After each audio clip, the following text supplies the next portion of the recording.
major political parties appear to have crossed the boundaries of decency to transgress our peaceful activities and our focus on political schedules. On the 29th of September 2022,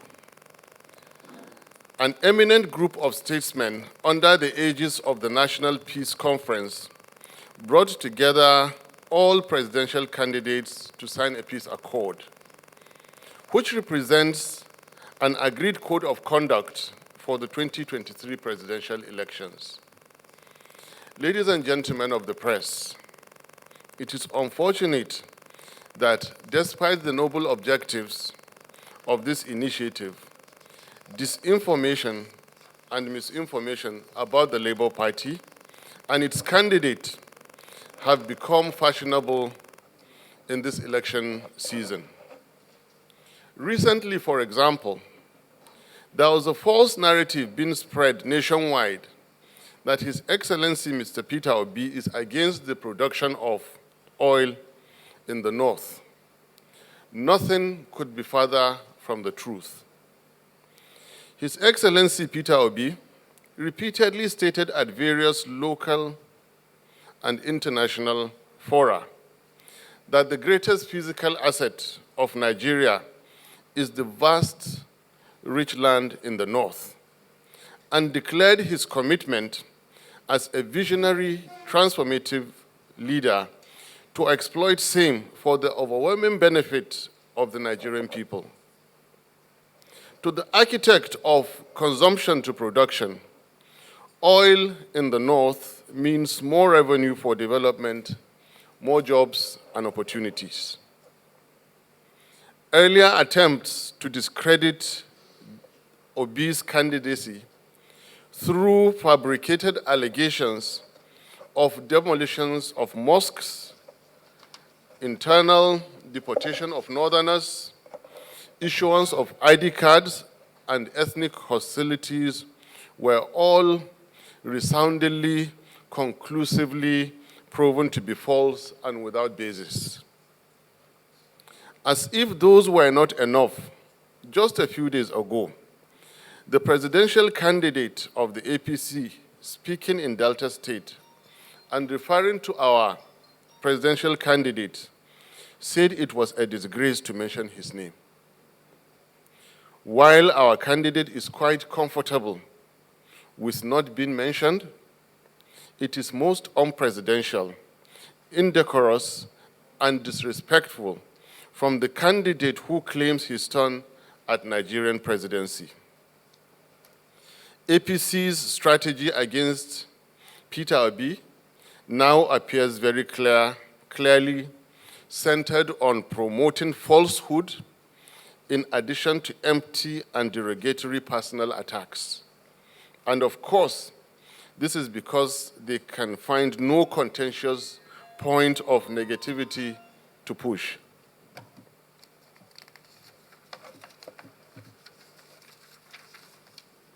Little wonder that their vice presidential candidate has consistently put to shame the noble heritage of the great Borno Empire in his unguarded and uncultured public pronouncements, which expose his intellectual laziness and discomfort with empirical facts and arguments.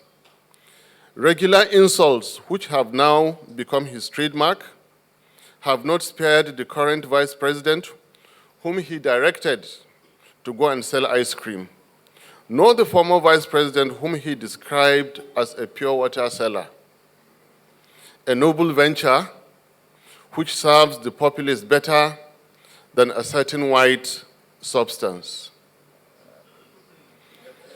It is pertinent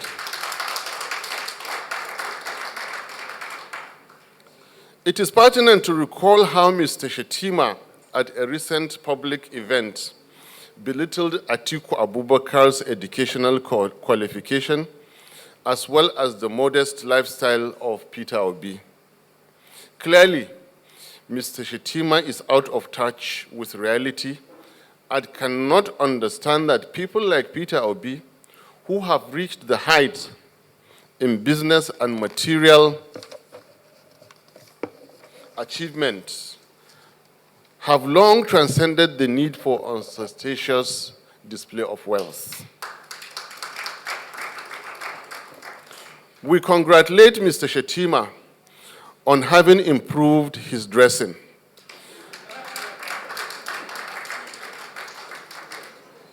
But we equally remind him that he needs to improve his public composure and discipline in communication. Shettima is called upon to speak kindly and more responsibly about all personalities, if only to uphold long-established minimum standards. We cannot also forget his disposition and uncooperative attitude when hundreds of girls were abducted under his watch as governor in 2014, where he did little to rescue them in the first place or facilitate their rapid rescue. A governor under who education was sustained as forbidden. The circumstances of his emergence as candidate in 2011 leaves yet many questions unanswered.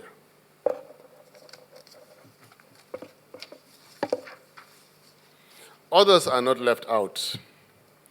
It is important to underline that oaths of office do not expire with tenure, and hence the comment that northern electorate do not need a Yoruba or Igbo leader is greatly at variance with the oaths of office taken in 1999 and 2003 respectively, and the Peace Accord of 2022.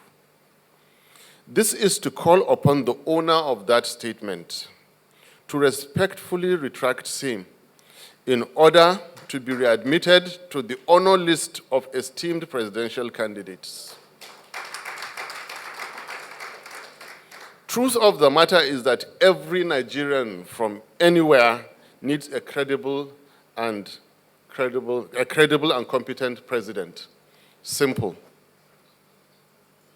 Going beyond comments of candidates, it is important to further highlight some other developments of concern to us in the Labour Party. We are concerned about the fate of areas designated by security agencies as ungoverned spaces, which contain legally delineated polling units. It is necessary for INEC to clearly address the nation on how it intends to handle the challenge of conducting elections in these areas.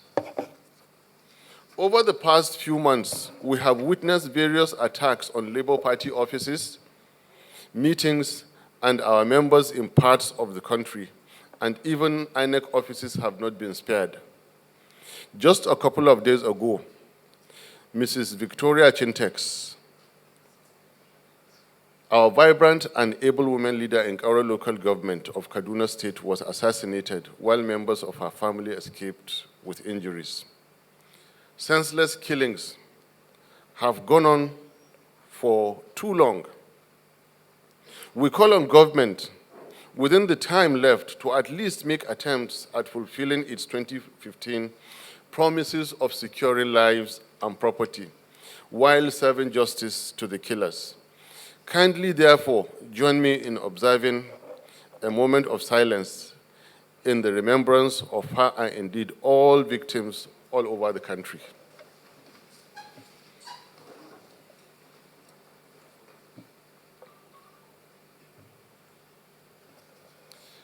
Thank you. May their souls rest in peace.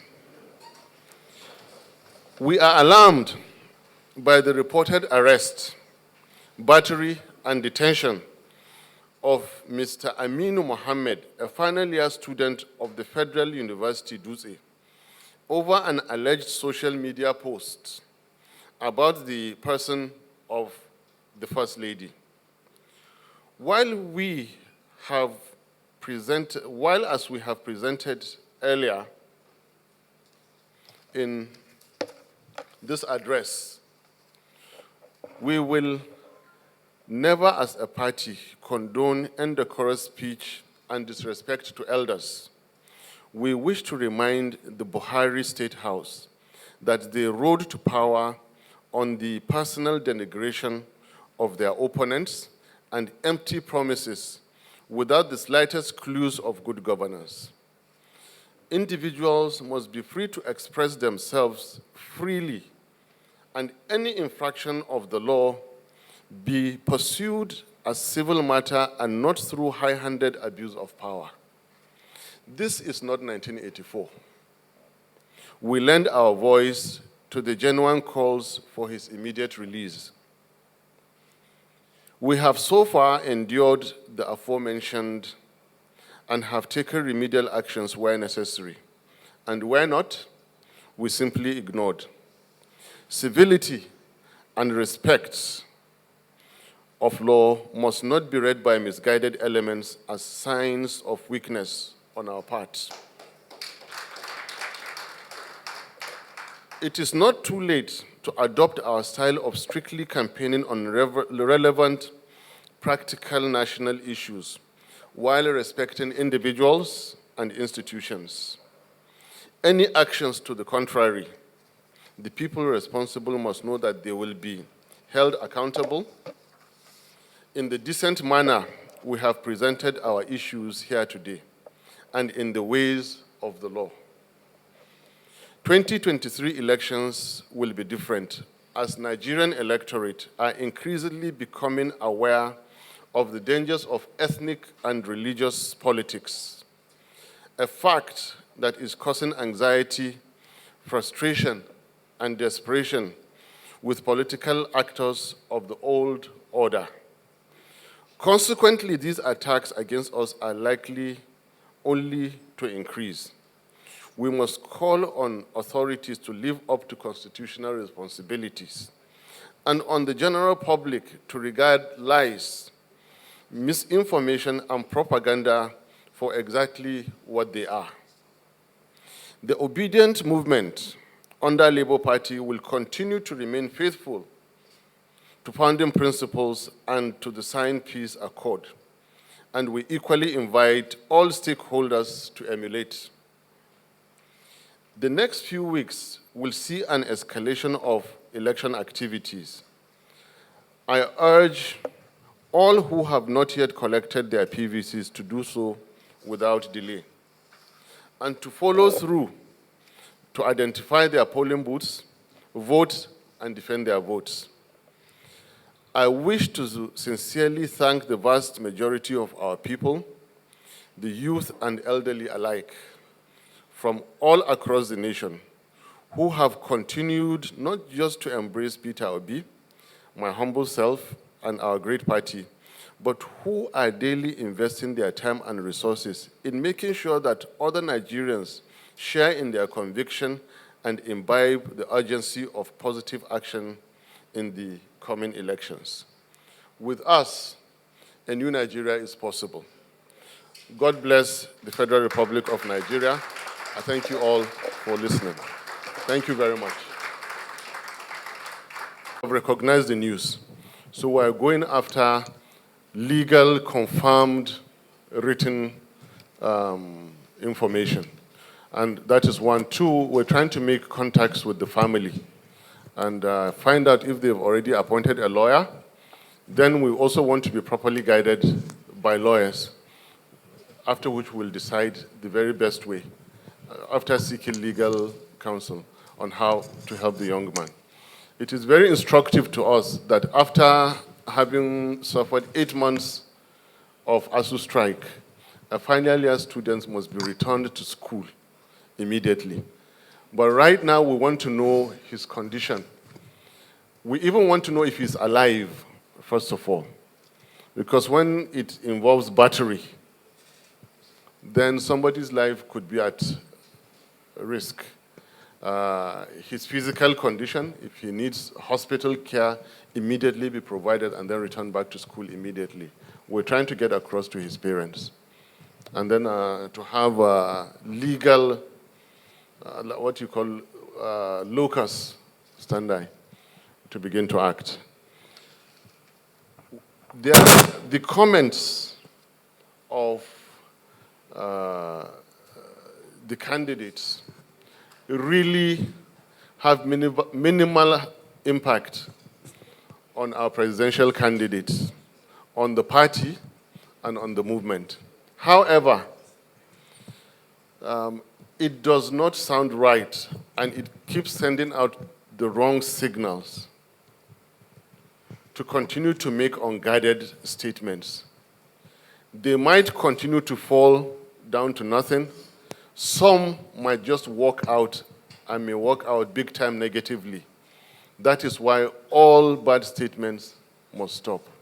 That is why we must respect all candidates of all parties, however high or low, however rich or otherwise that they are. Respect is very, very important. It also includes respect and sensibilities of ethnic groups and faiths. If these things go unchecked, very easily, the likes of Shettima will be carried away to make comments that will cause civil unrest. It is very important they are called to order. About our fortunes in the Southeast, again, I doubt. Our fortunes in all over Nigeria were no longer being limited to the Southeast. The gains we are making in Northwest now and the Northeast overshadow what has been achieved in the Southeast in terms of percentage increase. Those destructions were simply calling the attention of authorities. We believe they will stop, and the 2023 elections will hold peacefully, and the due winner will be declared. Thank you. So I'm calling on Mr. Eze Ocha, Authority newspaper. Please. Be more careful about how and when we release it. I assure you, very soon will be released, and we will go to the polls with a solid manifesto. Your second question is a very intelligent one, and I came here prepared for it. Now, when a gentleman has himself spoken about the subject, I repeat, Mr. Shettima actually owned up to his inaccuracies and shortcomings as far as public appearances are concerned. He began that statement by acknowledging that he has now come back to order by dressing appropriately. So if another person speaks about it, he's very much in order. It is not uncomplimentary in any way. I simply reiterated the compliments he gave himself. Thank you. Gabriel, this day. Good afternoon, Mr. Vice President to be. My name is Emmanuel Gabriel. I report for This Day newspaper. Withdraw from the peace accord. And for that matter, any action that brings peace and prosperity to Nigeria. 1. 2, it is not only unguided statements that the ruling government has been violating. The first to suffer were their campaign promises of 2015. So we are not surprised that they will make promises about speaking responsibly during the 2023 elections and again renege or fail in them. This is one of so many failures and disappointments that Nigerian people have been suffering since 2015. And again, that informs this particular press conference. That underscores the need for it to have been held. It underscores how important it is and the justice that you, our friends in the press, will take and make out of this press conference. It's very, very important that we bring an end to this campaign of negativity against opponents. Like I said, we invited all of them that it's not too late to adopt our style of campaigning. Strictly concentrate on your philosophy, your strategy, your policies, and your action plans. None of them has spoken about anything like our C2P, consumption to production. How would a government that has been in power for 8 years not have a simple, convincing project to its people? The only thing is that they have seen a promising leader. Therefore, continue to attack. Continue to attack. This should not continue. Thank you. Yes. Thank you very much, sir. So I'm calling on Onyek. We believe that the National Peace Committee has its relevant organs. And there are matters of legality of the direct assaults, like physical assaults that have legality attached to them or criminality attached to them, which the institutions or persons directly involved will have to make those reports. Labour Party, leading the obedient and enshrouding the obedient movement, has a different mode of operation. Key among them is this press conference that we're holding. You don't go about reporting Mr. Shettima because he denigrated the personal qualities and modesty of His Excellency Peter Obi. I won't go all the way to Mina to tell General Abdul Salam that they've insulted my boss.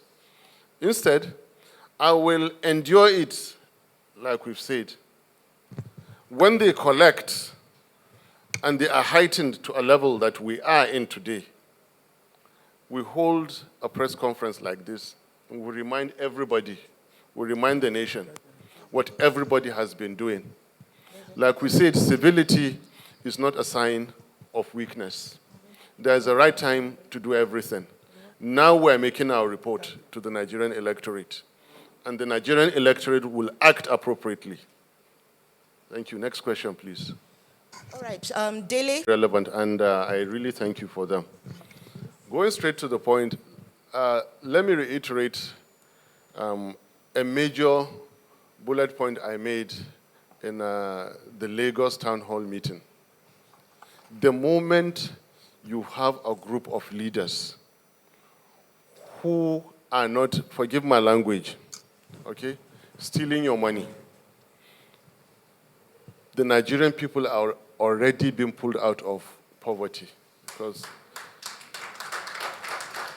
the money not being stolen will be spent on the Nigerian people. Two, the moment you have a group of leaders that mean business and that know business, your economy is already starting to be healed. Specifics beyond that is that there will be major policy shifts. For example, reshaping, redirecting, and savings from the scandalous fuel subsidy, the scandalous and fraudulent multi-tier foreign exchange system be saved, use our FX more intelligently, more honorably, stop the stealing of Nigerian crude oil, meet up our OPEC quota, begin to produce and refine oil locally in Nigeria, scrutinize the budgets, remove every element of waste. Then remember, we have been preaching and promoting procurement efficiency. And I tell you, what 1 billion naira is doing for you now, the same 1 billion naira will be able to extract anything from 2 to 5 times more value for Nigeria. Why?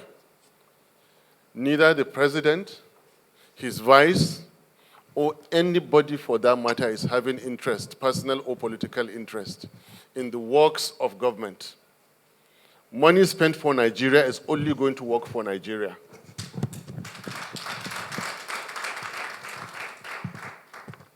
And many more. The time will not permit me to state all of them here.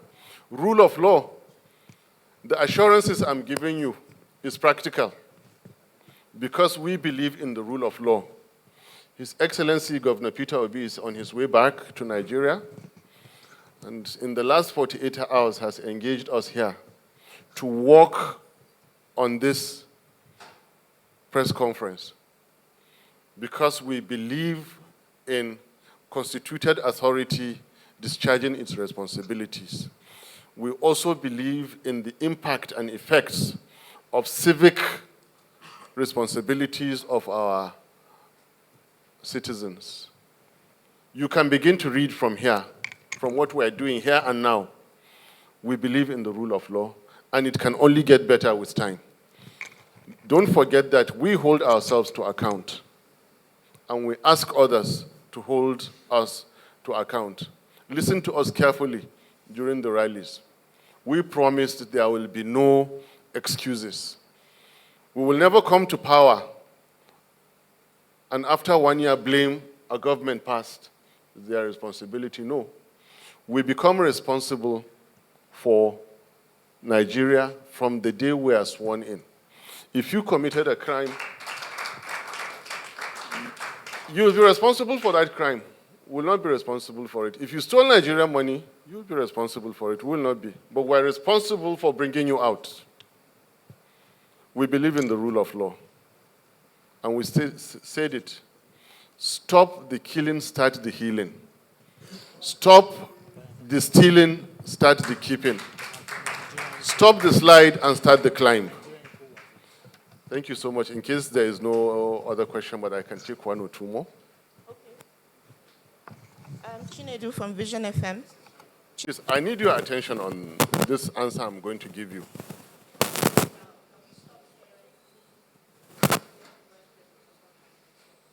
Maybe you switch off your own.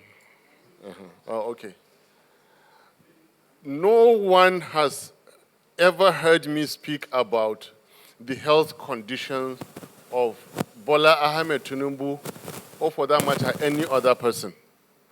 No one has ever heard me, and I cannot be quoted. And I can speak for His Excellency Governor Peter Obi. We don't speak about their personal conditions, any God-given talents, because there is philosophy behind this. There is morality behind it. I personally believe that the health in you, in anybody, is bestowed by Almighty Allah. And Peter Obi made the same comment. When Tinubu could not show up for a variety of events, we spoke and he said, I really hope this gentleman is all right. He expressed that concern. I really, really hope Tinubu is okay. And Peter Obi and myself will not hold it against him that he is not well. The health and the strength in Peter Obi is not his own making. God gave him.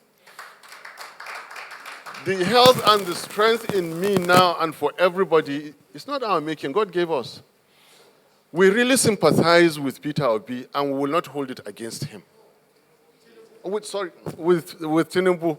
We sympathize with Tinubu and will not hold it against him that he is not well. However, Nigeria is too great for any individual's ambition. Individual and group. Nigeria is too great. I refer us to President Goodluck Jonathan, who said his personal ambition is not worth the blood of any Nigerian, and handed over the government. A well-respected leader all over Africa, and indeed the world today, Bola-Ahmed Tinubu, claims to be a godfather. He can continue to be a godfather if Nigerian presidency is not for him.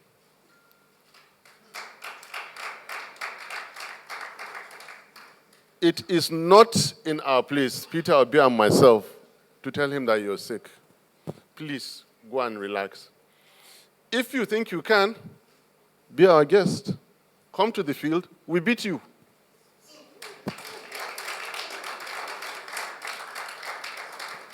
And even in doing that, we will treat you kindly and show respect to you. When we beat you, take you back home and show you how we will handle Nigeria.